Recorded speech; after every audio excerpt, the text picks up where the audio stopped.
আসসালামু আলাইকুম। একঘেয়ে নুডলসের স্বাদ বদলাতে একটু ভিন্নভাবে ট্রাই করতে পারেন। এটা বাসার ছোট বড় সবাই বেশ পছন্দ করবে। আমার কাছেও বেশ ভালো লাগে এই নুডলস অমলেট। ভিডিওটি ভালো লাগলে একটা লাইক দিয়ে উৎসাহিত করবেন। এই ধরনের নিত্য নতুন ভিডিও পেতে অবশ্যই চ্যানেলটি সাবস্ক্রাইব করে পাশে থাকা বেল আইকনটি প্রেস করে দিন। নুডলস অমলেট বানাতে গাজর ব্যবহার করব, আর গাজরটা গ্রেটারের সাহায্যে গ্রেট করে নিচ্ছি। আপনি আপনার সুবিধা মতো কেটেও নিতে পারেন।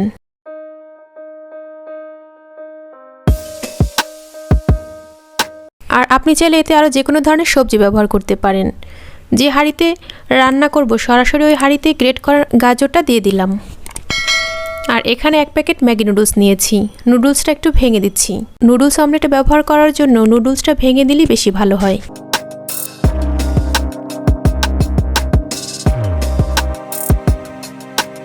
এরপর দিয়ে দিচ্ছি প্যাকেটের ভিতরে থাকা মশলা,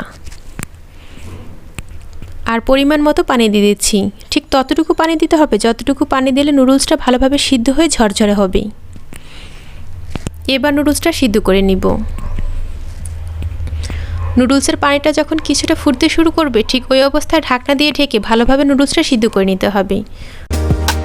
নুডলসটা ভালোভাবে সিদ্ধ হবে, তবে ঝরঝরে থাকবে, এতে কোনো ধরনের পানি থাকবে না। ঠিক এমনভাবেই সিদ্ধ করতে হবে। কিছুক্ষণ পর একটু চেক করে নিচ্ছি। চুলার আঁচটা মিডিয়াম টু লোতে রেখে নুডলসটা সিদ্ধ করে নিয়েছি। আমি এখানে গাজর ব্যবহার করেছি। আপনি চাইলে যে কোনো ধরনের সবজি ব্যবহার করতে পারেন।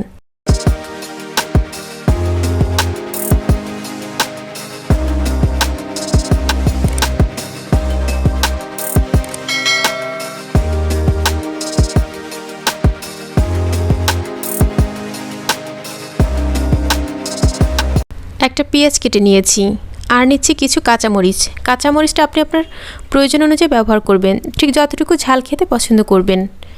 1 চিমটি দিয়ে দিলাম লবণ, আর দিয়ে দিচ্ছি একটা ডিম ভেঙে। এই ডিমটা দিয়ে অমলেট তৈরি করব। নুডলসের মশলার সাথে যেহেতু লবণ থাকে, তাই নুডলসে আলাদা করে কোনো লবণ ব্যবহার করিনি। আর কিছু ধনেপাতা কুচি করে দিয়ে দিচ্ছি। একটা প্যানে পরিমাণ মতো তেল দিয়ে দিচ্ছি। আপনি আপনার প্রয়োজন মতো যতটুকু তেল দিতে চান ততটুকু দিতে পারেন, তবে এখানে কিন্তু কম তেলে নুডলসটা রান্না করা যাবে। যেহেতু নুডলসটা আগে থেকে সিদ্ধ করে রেখেছি, এখানে শুধু অমলেটটা করলেই হবে। ফেটিয়ে রাখা ডিমটা দিয়ে চামচের সাহায্যে একটু ছড়িয়ে দিচ্ছি। আপনি চাইলে এখানে ডিমের পরিমাণটা আরেকটু বাড়িয়ে দিতে পারেন। আমি যেহেতু 1 প্যাকেট নুডলস ব্যবহার করেছি, এজন্য একটা ডিম দিয়ে দিয়েছি। সিদ্ধ করে রাখা নুডলসটাও দিয়ে দিচ্ছি। এবার সিদ্ধ করে রাখা নুডলসটা অমলেটের উপর দিয়ে দিতে হবে। একটু খেয়াল করে দেখুন, অমলেটটা কিন্তু এখনও কাঁচা আছে উপরের দিকটা, আর চুলার আঁচটা লো করে দিয়েছি। অমলেটের উপর দিকটা এরকম কাঁচা থাকা অবস্থায় ভালোভাবে ছড়িয়ে দিতে হবে, তাহলে সিদ্ধ করা নুডলসটা অমলেটের সাথে ভালোভাবে লেগে থাকবে।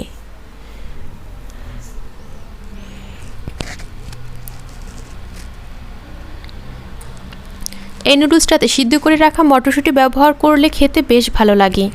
আমার কাছে মটরশুঁটিটা ছিল না, এজন্য ব্যবহার করতে পারিনি। আপনি ট্রাই করবেন মটরশুঁটি দিয়ে নুডলসটা করতে, তাহলে বেশ ভালো লাগবে। অমলেটটা ভালোভাবে হয়ে এলে এভাবে ভাজ করে নিচ্ছি। আর নামানোর সময় এরকম 2টা চামচ ব্যবহার করবেন, তাহলে খুব সহজেই উঠাতে পারবেন।